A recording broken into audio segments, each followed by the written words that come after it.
வணக்கம். நான் டாக்டர் ஜெஸ்ஸி. இன்னைக்கு இஞ்சியோட மருத்துவ குணங்களை பத்தி தெரிஞ்சுக்கலாம். பொதுவா சித்த மருத்துவத்திலேயே பாத்தீங்கன்னா இந்த இஞ்சி அப்படிங்கிறது ஒரு சிறந்த மருந்தாவே இருக்கு. நிறைய மருந்துகள்ல பயன்படுது.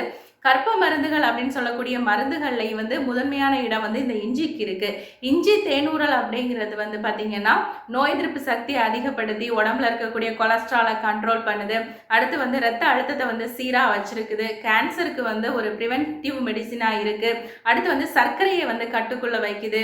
வயிறு சம்பந்தமா இருக்கக்கூடிய பிரச்சனைகளுக்கு நல்லது அப்படின்னு சொல்லி பல நூற்றாண்டுகளுக்கு முன்பதாகவே சித்தர்கள் சொல்லியிருக்காங்க. ஆனா அறிவியல் ஆராய்ச்சியின்படி இந்த இஞ்சியினால என்னென்ன நோய்கள் நீங்குது அப்படின்னு சொல்லி கண்டுபிடிச்சிருக்காங்க அப்படின்னு சொல்லி நம்ம இன்னைக்கு தெளிவா பார்க்கலாம். காலை இஞ்சி கடம்பகல் சுக்கு மாலையில் கடுக்காய் மண்டலம் உண்டிடில் கோலை ஊன்றி குறுகி நடப்போரும் கோலை வீசி குழாவி நடப்பாரே அப்படின்னு சொல்லி திருமூலர் அழகா சொல்லியிருப்பாரு. அந்த வகையில காலையில இஞ்சி, மதியம் சுக்கு, இரவு கடுக்காய் இதை தொடர்ந்து எடுத்துட்டு இருக்கிறவங்களுக்கு வாத பித்த கபம் இது மூணும் தன்னிலைப்பட்டு நோய் வரக்கூடிய வாய்ப்பு குறைவு அப்படின்னு சொல்லி சித்தர்கள் கூறியிருக்காங்க.